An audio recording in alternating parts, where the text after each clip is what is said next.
All right. This is You Can't Make This Shit Up. Your host, Joel Hawksley on the right, David Washington on your left. And we are talking about Byron Donalds, Congressman Byron Donalds. The Florida GOP has had its share of scandals recently. Boy, have they. Tea Partier and Governor prospect Byron Donalds has a criminal history of his own. Republicans like to lecture the rest of us about virtue, values, and consequences. In 2024, does having the criminal background matter? Let's go. Joel. Well, he's you did say it right there. Congressman Byron Donalds, right? Yes. Okay, so that just answered the question. There you go. It's very easy. Yes. It's very easy. Listen, a young black child growing up and having a criminal record is different than just some of these other crimes that we're talking about. Well, let's clarify. He wasn't a child. He was an adult. I'm saying I understand that. So I'm saying being brought up is everything. Where do you live? What kind of places? If he was so if Byron was raised in Kansas, right, versus New York, there's a difference. And I'm trying to clarify, there is a difference, right? I mean, if you're in Kansas, there's a difference there too. Do you live in the city? Do you live in the rural area? Growing up is different everywhere. And this was, hey, he needed to make a buck. He needed to, he needed to do certain things. I mean, those were life choices that he made. But do we have a chance to forgiveness? In the Republican Party, we talk about forgiveness all the time, which I don't. That's a whole conversation in itself right now, our hypocrisy. But I don't see anybody with a criminal record, depending on what the crime is, being totally eliminated from the process. As long as you can stand by your story and tell you why it happened or what you learned from the mistake. And I bring up this particular subject with Byron Donalds, Congressman Donalds, and this particular subject is because recently I was listening to a podcast that I follow called The Run-In, where Byron Donalds was interviewed, and he spoke about being raised in New York City and how everyone was hustling. And I understood what he was talking about, and everyone, trying to make a dollar, make ends meet, so forth and so on. Be as me and my friends kind of joke, ghetto entrepreneurs in a way, and we say that lovingly. And hearing his story about his upbringing and how he identified with the free market system and capitalism and becoming a Republican and espousing those values. And you and I talked about this, and that at one point I did not like politically did not like wait Congressman Daniels. Let me tell this thing. Okay. I met Congressman Donalds when he was candidate, when I was working with Vina Francois, who was running for office. And I really liked him, and I was very impressed with him, and I was kind of really excited to talk to you about him. And I said, hey, I can't remember exactly what it was, but it was Byron Donalds, and you went, ugh, I can't stand that man, right? And you lighting him up, and I'm like, but you don't know. I mean, he's so nice. He's down to earth. I mean, he really understands people. And I'm having this, and you're looking at me like he's horrible. He the things he says, and it was totally political. Yes. But now I think you still hate his politics, but you now realize, hey, he might be that. He might be a I good like the guy. man. The man's great. I disagree with his politics. However, I like the man and would love the opportunity to meet him and talk. I think he is a bright star for the Republican Party, and I like the fact that he spoke about his experience. He spoke publicly about the charges that were against him, and it did not define him. And he is a better person because of all of his experience. And I think he's a model for young black men, and I wanted to highlight that. Again, I see him as a viable candidate for governor of Florida. I will love to see a Byron Donalds for Florida governor campaign. um, and I give respect and due to those individuals who, although may politically be opposite of where I stand and what I believe is good for our country. However, this is politics. I understand.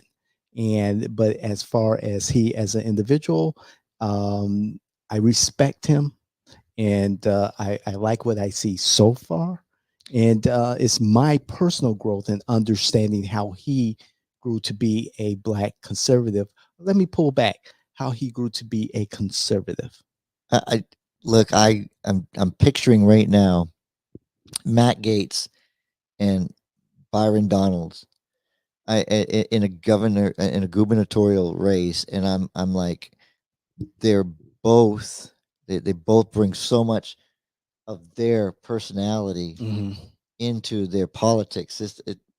One is calm, very meticulous, and the other is like hyperactive, like to the ADHD kind. Just the total difference with the two. I'm excited. You just made me excited because I just like seeing these two people go head to head would Mhm. be We're calling it phenomenal. right here Yeah, in the let's see. primary. Donald's gets Gates. And again, I'm glad that in the podcast and in the subsequent posts on X that this was brought to my attention. I did not follow his congressional campaign that deeply.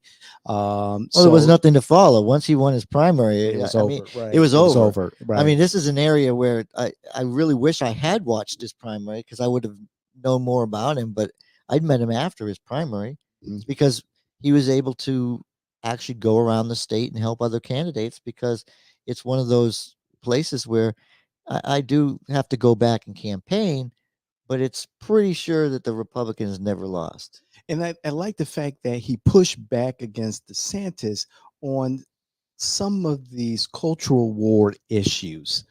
And and I think that was the beginning of me beginning to understand the congressman and respecting him more politically and not just as an individual.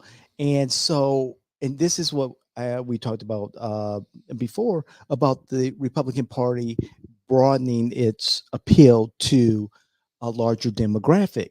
It's people like Byron who um, want the party to grow, who want to make it more attractive to more Black people, more Hispanic people, more people of color, more people with diverse backgrounds.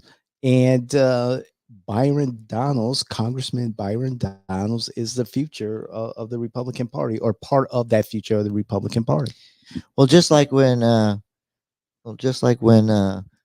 Boston Boston Mayor Wu said it's great to see over the decade how the diversity has grown. I'm going to kind of agree that the diversity inside the Republican Party, not in our actual caucuses and our meeting places, right? But Right, the right. growing demographics is exciting because I see more blacks, understanding what the Republican Party stands for when it comes to the economics. I see more Hispanics understanding that it's our economics that really drives the party, and then they can get into a place where they are welcome. They're welcome on an even playing field. They're not just in a checked box is how I put it. I had an epiphany as you were talking about Mayor Michelle Wu of Boston and this whole party for electeds of color that she had several Wednesdays ago. And I'm thinking of Condoleezza Rice, of General Colin Powell, um, of Byron Donalds, and also the announcement by, I think, the congressional, yes, the congressional Republicans in the election of another woman of color, Mhm. and just talking about the diversity and celebrating the accomplishment, and then saying, okay, let's get about the business So of the so people. I so let's don't talk about Ben see, Carson also. oh, thank Look, you. Yeah, Ben Ben Carson, Carson. Yeah. a brain surgeon. I mean, Right. listen, we have had the diversity. Now it's just the diversity, the diverse people that are stepping up and actually taking a place in leadership is amazing. Right. And being the child, not a child of the 80s, because I was born in the 60s. But however, I did not see this by the Republican Party during the Bush administration. Oh, Colin Powell, look, we have Colin Powell. Oh, we have Condoleezza Rice. It wasn't this over the top, and maybe social media was not as grandiose as it is now, but I did not see this over celebration But of their blackness, no, of what separated. it's their accomplishments that we really love. I Because must look say, at, I when I was talking to you earlier, Colin Powell was celebrated for being the first ROTC cadet to be the Joint Chief of Staff. I mean, that's the difference. And man, Condoleezza Rice, her musician, she's a musician. Yeah, she's a pianist from, like, just absolutely beautiful music that she yeah, creates. She's smart. She's an educator. She she fell in love with politics, and right. she didn't even want to. How many So languages she speaks? she just wanted to be a musician, and then all of a sudden she becomes this big political person. She becomes the Secretary of State. Um, I just, we celebrate her for who she is. Hmm. Um, but I don't think we really try to focus on race. But when you look at when you do get a chance to look at some of our success stories, they're really successful. And even if you want to take Clarence Thomas and destroy him for, you know, this, this newest you know, revelation that he took money and stuff like that, it's the fact that he went through the process and what he had to go through to get there.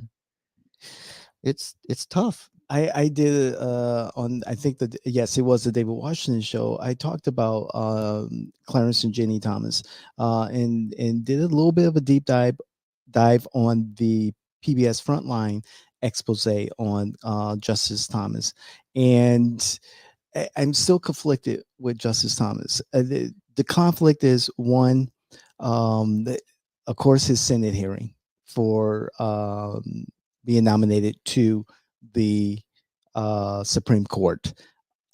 He lied. He lied. That that hurts. Second was his struggle with being an affirmative action hire, or not hire, but um, um, student at Harvard, and I'm conflicted on that part because um, it seemed like he was, and maybe this isn't the right term, but hopefully you all get it in comment, please, that he kind of bit the hand that fed him. You know, the law, the policy helped him maybe get into Harvard. I think it helped many people at that time to break down those barriers, identify those barriers, and remove those barriers so that schools like Harvard will be penalized for ignoring applicants like Clarence Thomas at that time. I believe Clarence was more than qualified to attend Harvard. And so I'm kind of conflicted in that part of his history. Um, I enjoy the fact that he once admired the Black Panther Party at one point.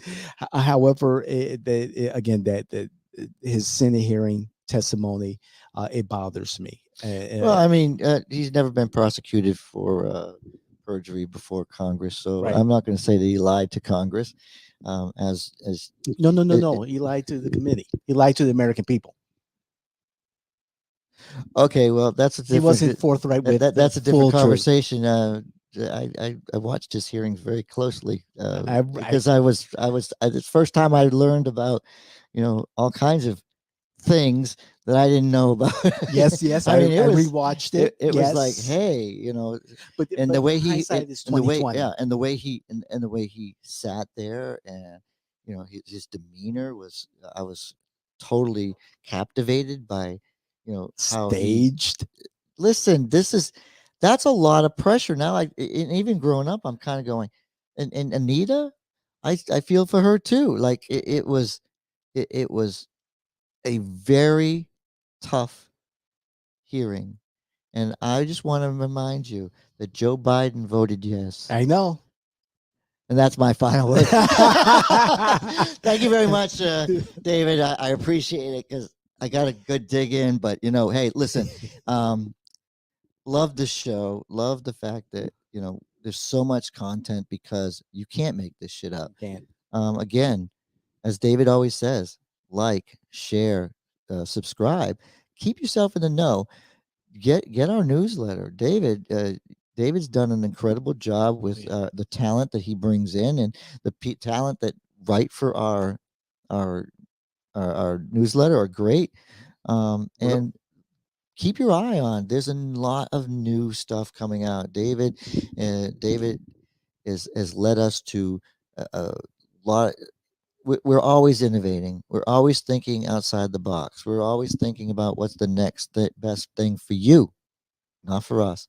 And And if you want a taste of the content, check out the blog that Joel started on our website, j-washington.com. A lot of the material that you're going to see in the newsletter, you may see in the blog, and you may see some things that are not in the newsletter that is in the blog. So please, we've got content always coming out, fresh content. We want to stimulate the conversation.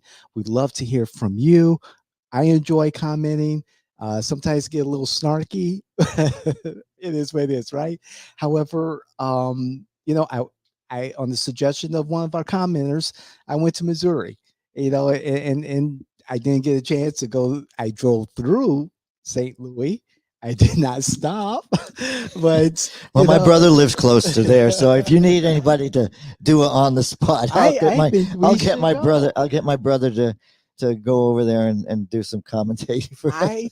I enjoyed the drive to St. Louis. It was nice to be back in St. Louis. It's been a long time, and I love to go back to St. Louis and have that conversation about gun violence. And, never and been invite. there. Never been there. Still alive. No, no, it's too much fun. But please check out our content, the blog on our website. Subscribe to our newsletter, The Informer, and please subscribe to our channel, the Jay and Washington Network. We are your political innovators. We're out.